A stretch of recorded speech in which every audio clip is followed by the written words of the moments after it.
menyatakan terdakwa Jessica Kumolo alias Jessica Kumala Wongso alias Jess telah terbukti secara sah dan meyakinkan bersalah melakukan tindak pidana pembunuhan berencana.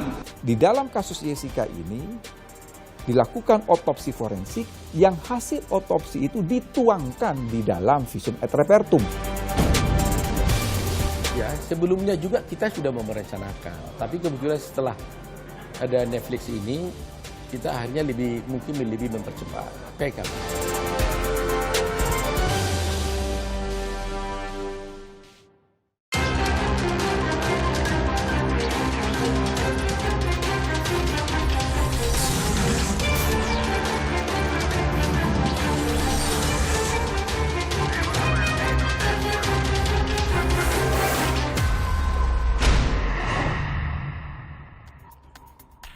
Menyatakan terdakwa Jessica Kumolo alias Jessica Kumala Wongso alias Jess telah terbukti secara sah dan meyakinkan bersalah melakukan tindak pidana pembunuhan berencana, menjatuhkan pidana terhadap terdakwa tersebut dengan pidana penjara selama 20 tahun. Dalam proses persidangan panjang yang dimulai sejak pertengahan Juni hingga akhir Oktober 2016 lalu, Majelis Hakim Pengadilan Negeri Jakarta Pusat memutuskan Jessica Kumala Wongso bersalah. Jessica diyakini membunuh Wayan Mirna Salihin dengan menuangkan sianida ke dalam gelas kopi Mirna. Namun, Jessica tidak menerima keputusan tersebut. Saya tidak terima atas keputusan ini karena menurut saya ini sangat tidak adil. Keputusan hakim ini sangat tidak adil dan berpihak dan sangat-sangat tidak berdasarkan hukum. Dan kami melihat ada lonceng kematian keadilan di pengadilan ini, maka dengan ini secara tegas kami menyatakan banding. Hampir 7 tahun berlalu, kini kasus pembunuhan Mirna tiba-tiba kembali jadi perbincangan publik. Kasus pembunuhan terhadap Wayan Mirna Salihin oleh Jessica Kumala Wongso kembali mencuat setelah film dokumenter berjudul Ice Cold: Murder, Coffee and Jessica Wongso tayang di Netflix akhir September lalu. Lantas, mengapa film ini mendapat sorotan masyarakat? Kasus pembunuhan Mirna Salihin berawal di Cafe Olivier, Mall Grand Indonesia, Jakarta Pusat. Sore hari di awal Januari 2016, Jessica, Mirna, dan Hani membuat janji bertemu di Cafe Olivier. Ketiganya merupakan kawan lama saat kuliah di Billy Blue College, Australia. Berdasar rekaman CCTV, Jessica tiba terlebih dulu di Cafe Olivier. Ia langsung memesan 3 minuman, salah satunya es kopi Vietnam untuk Mirna. Begitu datang, Mirna pun menyeruput es kopi Vietnam di hadapannya. Beberapa saat kemudian, Mirna kejang-kejang lalu tak sadarkan diri. Mirna sempat dibawa ke sebuah klinik di Mall Grand Indonesia dan ke Rumah Sakit Abdi Waluyo, Jakarta Pusat. Namun, nyawanya tak tertolong. Keluarga korban mencium ada yang tidak wajar pada kematian Mirna. Lantaran sebelum peristiwa naas tersebut, Mirna dalam kondisi sehat. Lihat di Abdi Waluyo, ya, saya kan lihat udah kaku begitu. Saya tanya, Rip, ini meninggal di mana? Kayaknya di mobil, nggak mungkin gitu. Makanya saya bikin napas buatan. Polisi pun turun tangan menangani kasus kematian Mirna. 2 pekan kemudian, Puslap 4 Polri menemukan adanya zat sianida dalam jumlah tertentu di es kopi Vietnam yang diminum Mirna. Dinyatakan ada kandungan sianida dalam kopi dengan kadar tertentu yang nanti akan disampaikan di pengadilan. Nah, firm nyambung antara sianida dalam tubuh dengan sianida dalam kopi. Kasus kopi bersianida yang merenggut nyawa Mirna telah 7 tahun berlalu. Rangkaian putusan pengadilan di semua tingkatan, mulai dari Pengadilan Negeri Jakarta Pusat hingga peninjauan kembali atau PK di Mahkamah Agung menyatakan Jessica bersalah. Munculnya film dokumenter Ice Cold, Murder, Coffee and Jessica Wongso akhir September lalu membuat kasus ini kembali ramai diperdebatkan. Film ini mengangkat kembali sejumlah hal yang dinilai sebagai kejanggalan hingga memunculkan opini di kalangan netizen yang menyaksikan vonis bersalah pada Jessica. Di antaranya, tidak dilakukannya otopsi menyeluruh pada jenazah Mirna, Tim forensik hanya mengambil sampel dari lambung, hati, dan empedu. Apakah Anda melakukan otopsi? Kami tidak melakukan otopsi. Kemudian saya tanya, kenapa Anda tidak melakukan otopsi? Permintaan dari kepolisian, Pak, permintaan dari kepolisian. Hal lain yang disoroti adalah saat jaksa tidak dapat menunjukkan bukti Jessica memasukkan cyanida ke dalam gelas es kopi Mirna. Apakah kemudian ada bukti yang menunjukkan bahwa terjadi pembunuhan yang dilakukan secara langsung oleh Jessica Wongso? Jawabannya tidak ada. Lantas, benarkah sejumlah hal yang dinilai sebagai kejanggalan tersebut baru terkuak saat ini? Di dalam kasus Jessica ini, dilakukan otopsi forensik yang hasil otopsi itu dituangkan di dalam visum et repertum.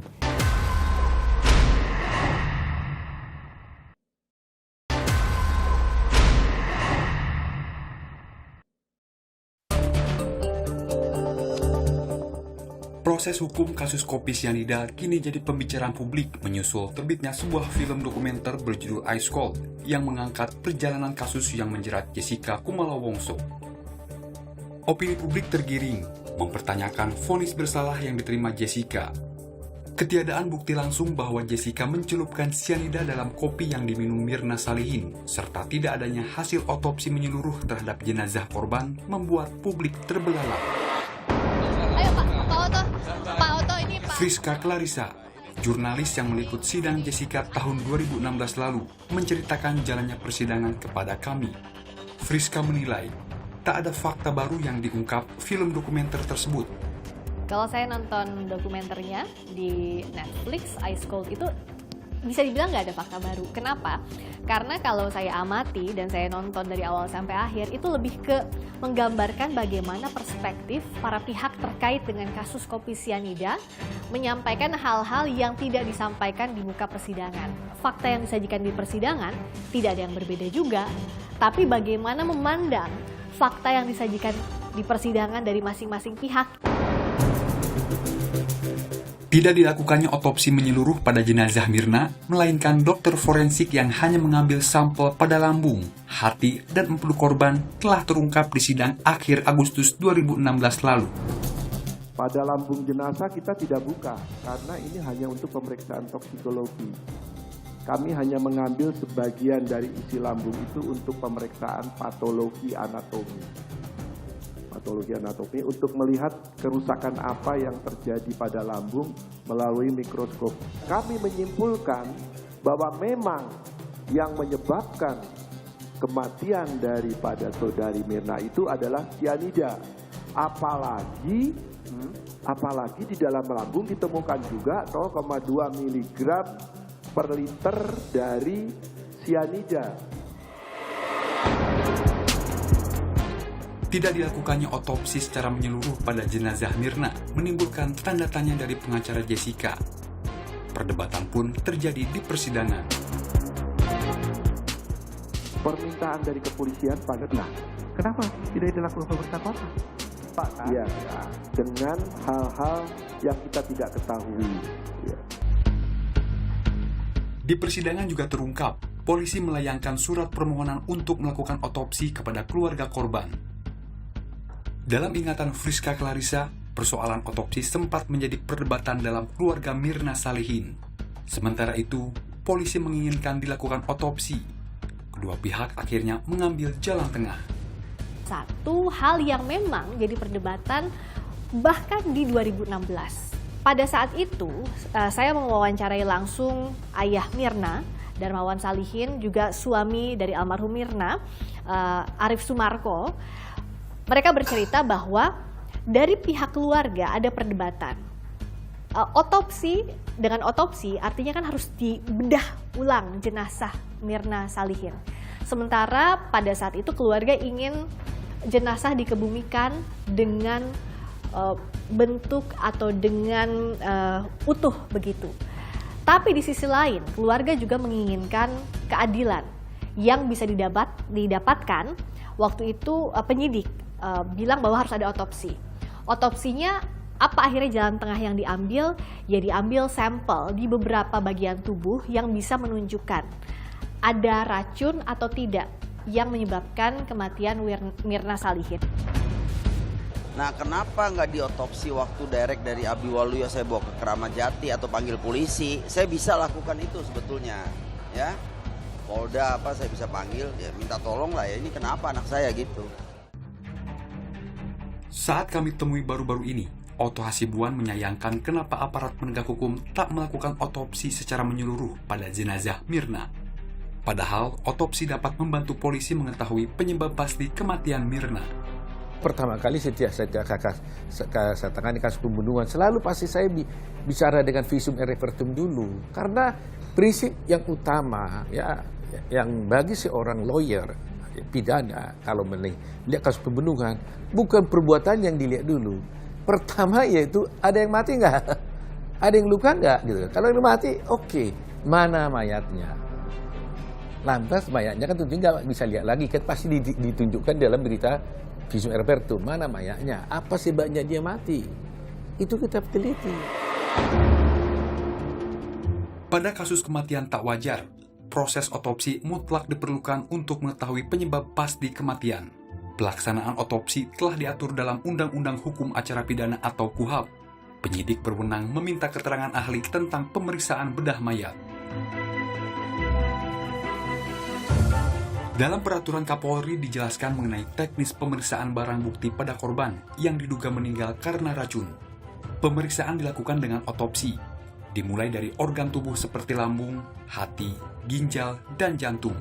Kemudian bagian jaringan tubuh seperti jaringan lemak bawah perut dan otak, serta cairan tubuh seperti urin dan darah. Polisi jaksa bunuh diri. Kalau dalam kasus pembunuhan dia tidak melakukan otopsi. Di dalam kasus Jessica ini dilakukan otopsi forensik yang hasil otopsi itu dituangkan di dalam visum et repertum yang namanya visum mati itu tadi. Bahwa otopsi tidak dilakukan secara keseluruhan karena menurut dokter forensik yang melakukan otopsi, tim dokter itu dipimpin oleh Dr. Musyafa, bahwa pada lambung itu sudah ditemukan sianida.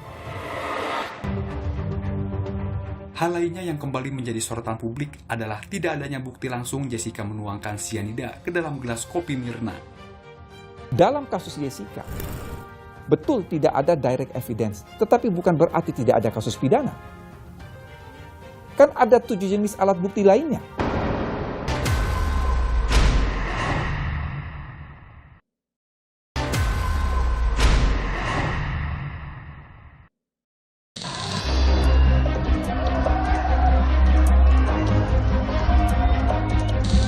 Kurang dari 2 pekan sejak kematian Wayan Mirna Salihin pada awal Januari 2016, Pusat Laboratorium Forensik Polri mengeluarkan hasil pemeriksaan sampel kopi yang diminum Mirna. Hasilnya, dalam sampel kopi tersebut ditemukan 15 gram racun sianida. Sebagai perbandingan, 90 mg sianida bisa menyebabkan kematian pada orang dengan berat badan 60 kg. Dalam bentuk cair, sianida sejumlah ini setara dengan 3 hingga 4 tetes. Sedangkan 15 gram setara dengan sekitar 1 sendok teh. Dalam kasus kematian Mirna, jaksa penuntut umum meyakini Jessica adalah orang yang memasukkan racun sianida ke gelas es kopi Vietnam yang diminum Mirna. Kesimpulan ini berdasarkan analisis digital forensik terhadap serangkaian video CCTV di Cafe Olivier. Bahwa hasil pemeriksaan digital forensik terhadap rangkaian gerakan terdakwa di meja liba 4 pada sekira pukul 16.29.50 WIB sampai dengan pukul 16.33.11 WIB telah menunjukkan adanya pergerakan terdakwa mengambil sesuatu dari dalam tasnya dan memindahkan gelas Vietnam es kopi yang semula berada di depannya ke arah tengah meja 54, yang kemudian gelas Vietnam es kopi tersebutlah yang diminum oleh korban Mirna. Namun, rangkaian rekaman CCTV tersebut tidak menunjukkan bukti langsung, yakni tangan Jessica mencelupkan sianida ke dalam gelas es kopi Mirna. Ketiadaan bukti langsung inilah yang disorot dalam film dokumenter Ice Cold. Dalam persidangan, pihak jaksa penuntut umum tidak mampu menunjukkan bukti langsung bahwa Jessica lah yang memasukkan racun ke kopi Mirna. Otto Hasibuan menyebut, keputusan hakim yang menyatakan Jessica adalah pelaku pembunuhan Mirna tidak kuat, lantaran tidak adanya alat bukti yang sah dalam persidangan, baik dari kesaksian para saksi maupun rekaman CCTV. Memang hakim memutuskan seseorang bersalah berdasarkan keyakinannya, tetapi hakim dibatasi. Dia hanya bisa menghukum seorang dengan keyakinan yang dimilikinya berdasarkan minimum dua alat bukti yang sah. Bukan dengan keyakinan dari mimpi, bukan dari teori, bukan dengan keyakinan dengan circumstantial evidence yang dikatakan itu. Harus saya yakin, bukan karena kata orang, bukan karena pengaruh orang, tekanan orang lain, karena baca-baca buku sana, tapi saya yakin karena ada dua alat bukti di sana yang membuktikan kaulah yang berbuat. Itu.